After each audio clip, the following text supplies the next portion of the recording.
Hey everybody, I almost forgot to film this part of me making my almond milk.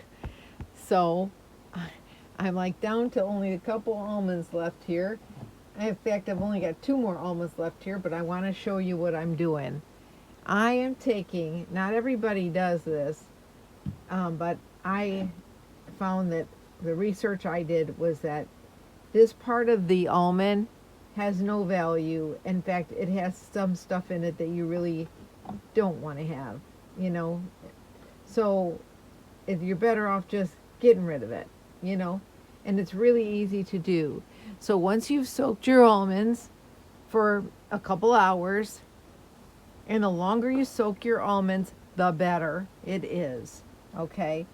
This brown is going to come right off of it. Is anybody out there Italian that eats lupini beans? When you eat a lupini bean, all you got to do is squeeze it and the bean comes out of the casing. Well, that's what we're going to do. And you just pop it in your mouth. Well, that's what we're going to do with the almond. All you got to do is kind of like squeeze it between your... Whoops, there it goes. Danny, go get it. And there it went. It's gone. She's probably going to... I got to go look for it. Okay, let me try this again without losing it. See, you're going to just kind of squeeze it right off. And there, look at it. You have it right there like that. So I've already done this whole dish. And I'll tell you what. And then you want to get rid of the... I'm not going to make the almond milk tonight. But... So I am going to soak my almonds just a little bit longer. Because... the longer you soak, the better it is, and you won't have a lot of pulp left after you squeeze it. Now I'm going to be using cheesecloth to strain mine, but that would be after I process it in a blender. You can prepare, once you have made your almond milk and you put it in your bottle or jar, whatever you decide to use to store your almond milk in, you could start soaking some more almonds for the next batch that you're going to make. Because from what I understand, this is going to be really great almond milk. I just did these dishes here. So this is going to go in the garbage. When I'm going to let this soak, again, I used another bowl, but I'm going to put it back into a bowl with a lid, and then tomorrow I'm going to blend it up. So really, and I'm going to discard this soaking water when I do blend it. But like I said, I'm still going to be letting it soak.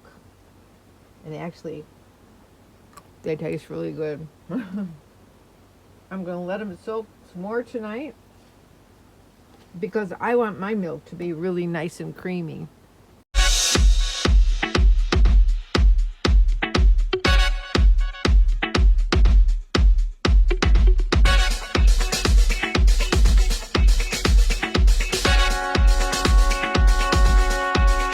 In a hurry because I have almond milk. So basically, if I wanted to sweeten it, some people that are not on keto would put dates. You put 2 dates in there, and then you could put a little dash of sea salt. But I'm not going to do that. I'm not adding anything. I am just going to make mine pure almond milk with no sweetener in it because I buy unsweetened. And I'm going to go ahead and discard this stuff, which is really, from what I understand, it's really not good for you, the shells. But we do, you know, the outside, but we eat it. I mean, it's not going to kill you. But I think it has some ingredients in there that you really just don't want to, you don't need to have. So, and then I'm going to put a lid on this, and I'm going to stick it in the refrigerator for the night and let it continue to soak. Well, it's turning out to be a beautiful day. Yep. So before I do, now that the day's all gone and the most of the day was gloomy and dreary, and now the sun is out and it's going to be a really nice day, I did go ahead and make my batter up for my bread. I'm going to make my keto coconut bread, which is gluten-free. And I'm out there starting the fire. I'm going to make it in my Dutch oven. But what I'm going to do actually is I'm going to stick them in these little bitty pie tins. And let me stick them in these itty bitty pie tins and then put the pie tins inside my Dutch oven. Yeah. I mean, because if I put parchment paper inside there, it's the same theory. You're putting paper inside there. Instead, I'm going to have these. I like these because then I could put a couple in the freezer and I won't overeat. You know, I love this bread. So I'm going to go ahead. I did spray it with the olive oil, Carlini olive oil that I get at, I think it's Walmart. It's coming out really slow. Not blender, it's a mixer. My smoothie mixer. And actually, it seems a little thicker this time than most times. It's been running, so I don't know what I did different. I don't know. But if I get 3, I don't know if I'm going to get 3 or if I'm going to get 4. Doesn't really matter. Looks like I'm going to get 3. So if I were to make it with the big batch, I would get 6 of these little ones. I got these little tins. They were reasonably priced at the dollar store. Yep. I'm at a campground, so it's okay if I make too much. And then I have an app I use on my phone, and I will show you. It'll tell me I need to cook this at 355 degrees for 50 minutes. Now, it should probably be the same for these little small bread pans, but we'll see. And we'll see how much they rise because we don't use yeast. We use baking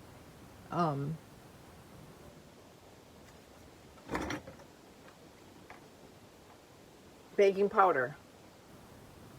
And baking powder helps it to rise, and a little bit of salt to bring out the taste.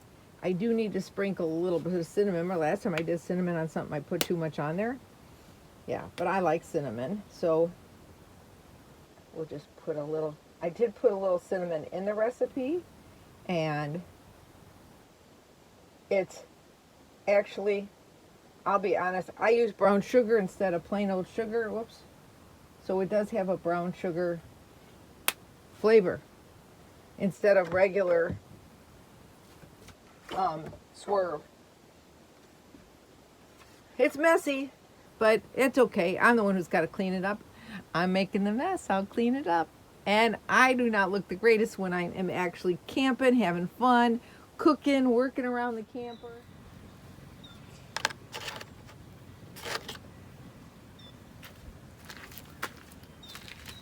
And here we go.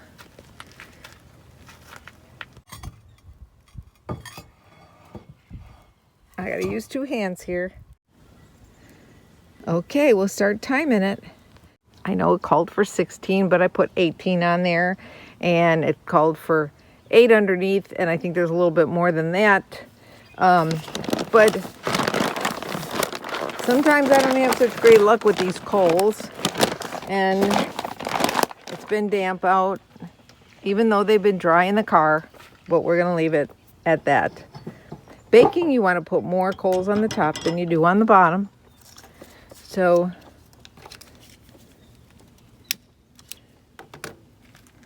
there you go, as they say in my big fat Greek wedding. And because this has to go for like 50 minutes, I want to make sure I got enough coals to keep that sucker going. So I have some on the side, which I learned from Frugal. Always have some on the side, but I didn't bring my little container that that little thing that you could put your coals in to keep them heated. So it's going to have to do right here. Well, let me tell you something. These were done pretty quick.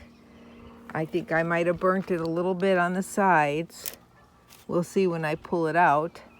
But they're done, and I'm gonna let them cool. Hey everybody, welcome back. I've got my bread is cooling, and I'm gonna put that in bread, in a baggies and take care of that. So what I'm gonna do now is I'm gonna make my almond milk. So when you make a regular recipe, they say don't make more than 1 cup at a time because most blenders can't handle that. Well, this is really a mixer. It's not really a blender. So I'm only going to do a 1/2 cup. Now, you do not want to put this water in there. So you want to drain that off. And I'm going to actually rinse it off a little bit and drain it off. And you want to do a 1/2 cup, and I'm actually a little bit shy of a 1/2 cup because I'm using my 1 cup container. And they say also the recipe said the longer you soak them, the better it is. And you can keep them soaking in the refrigerator to get ready for the next batch. So what I'm going to do right now is I'm just going to make a 1/2 cup. And so you would add 4 cups of water to a cup. And I'm going to add a 1/2 cup and 2 cups of water into my mixer here, into my smoothie blender upper. Okay. This is a 2 cup measuring cup. I just bought that recently.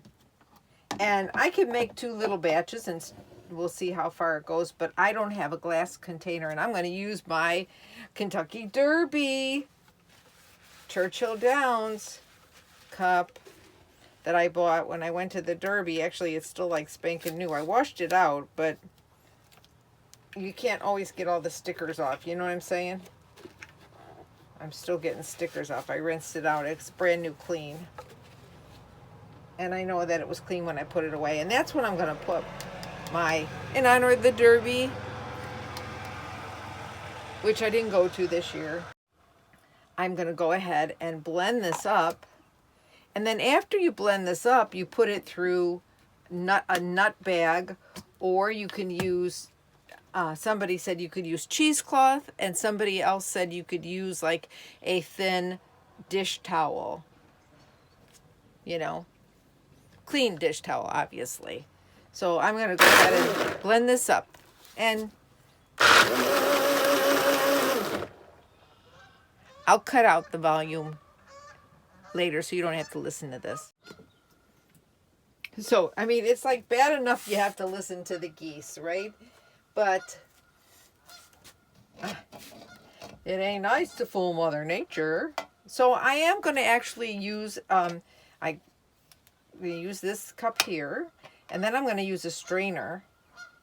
And then I have some brand new cheesecloth. I cut a piece of cheesecloth. And I'm going to pour it. I keep getting something on here. Those darn geese. Those geeses. Geese is already plural, right? I knew that. Now what this does, I'll tell you what.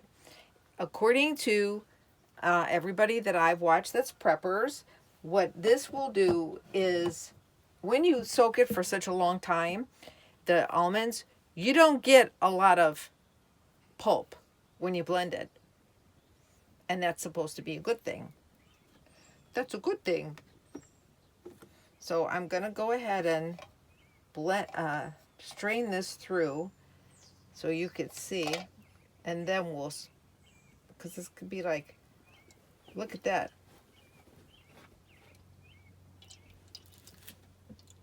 Is that you making noise back there, Danny?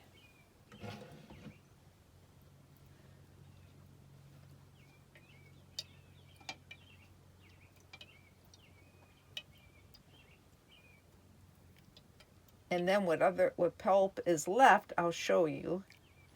But you can see it's going right through. I'll bring it in closer to see.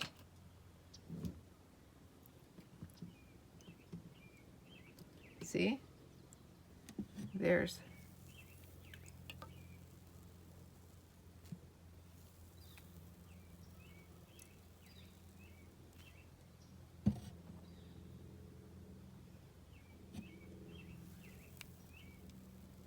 And look how white it is. And that's probably because I took off those skins. Okay.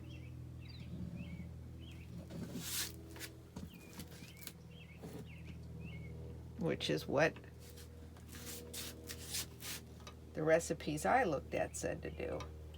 And then I'm going to squeeze because we want to make room for some more.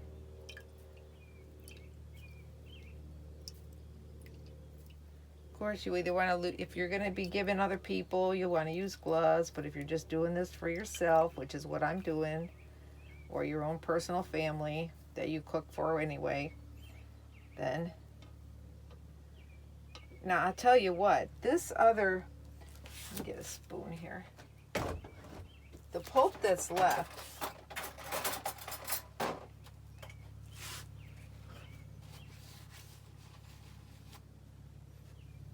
I'm actually going to make more room. This, you can, don't throw it away. Don't waste it. It's good, still good. And I'll tell you about that, because what you could do is you can put this on a cookie sheet and dry it in the oven.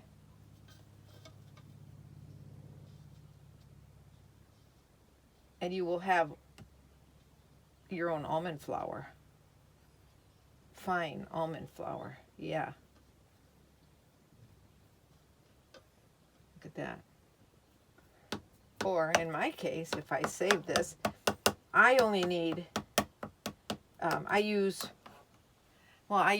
6 tablespoons of almond flour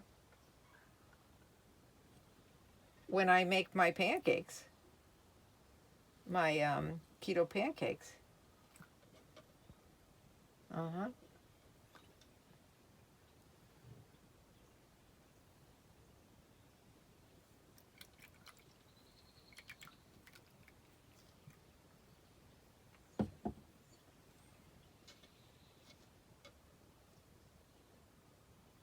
I just have the strainer there because the strainer, just in case I miss anything, but I doubt if I will because the cheesecloth is much finer than the strainer.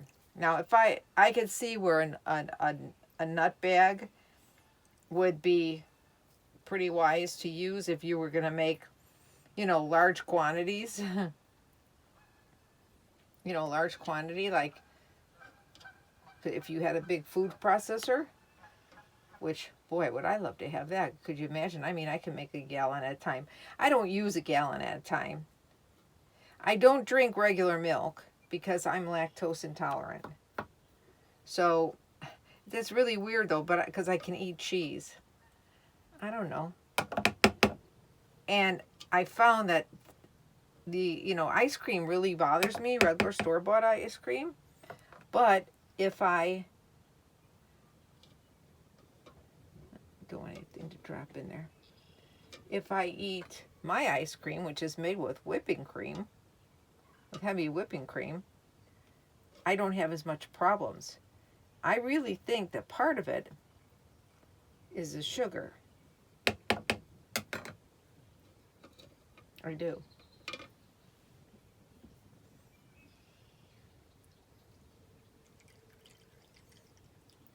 Almost done here. And I'm going to get 2 cups, I think.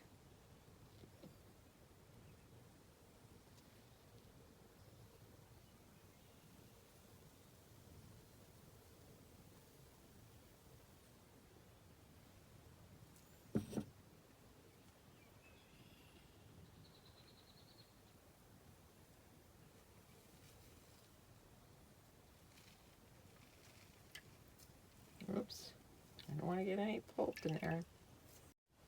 It's like milking a cow, I guess, you know? Not really, but...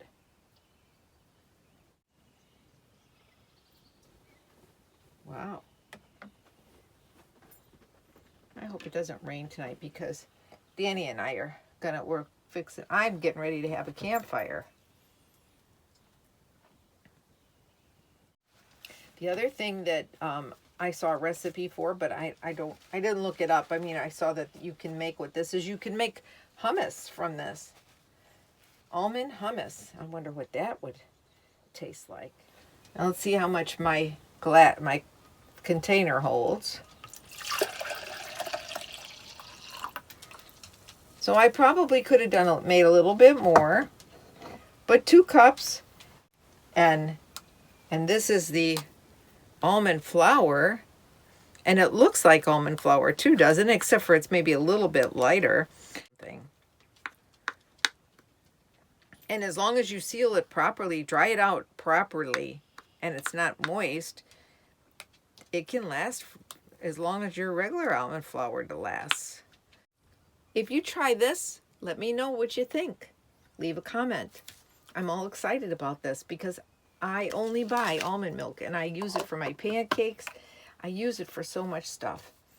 So that's going in the refrigerator in my Kentucky Derby cup. Okay, everybody, it's not the end. As my friend Joey, RV Joey would say, what I'm going to do is I think I'm going to try that hummus. And if I do the hummus recipe, I'll show it to you. Danny. Yeah. So nothing better than closing out the evening and sharing my campfire with you.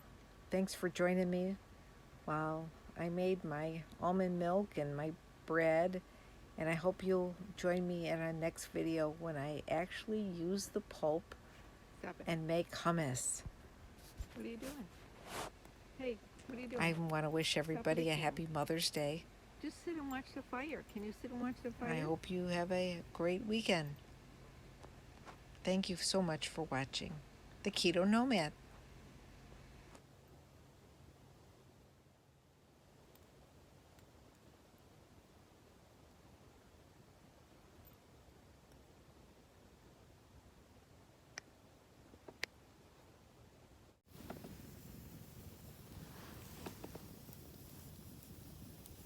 Having a campfire, looking out onto the lake. It's pretty dark out here. Hardly anybody here. Some people have their lights on, but they leave their lights on because they're solar. But it's a great campfire.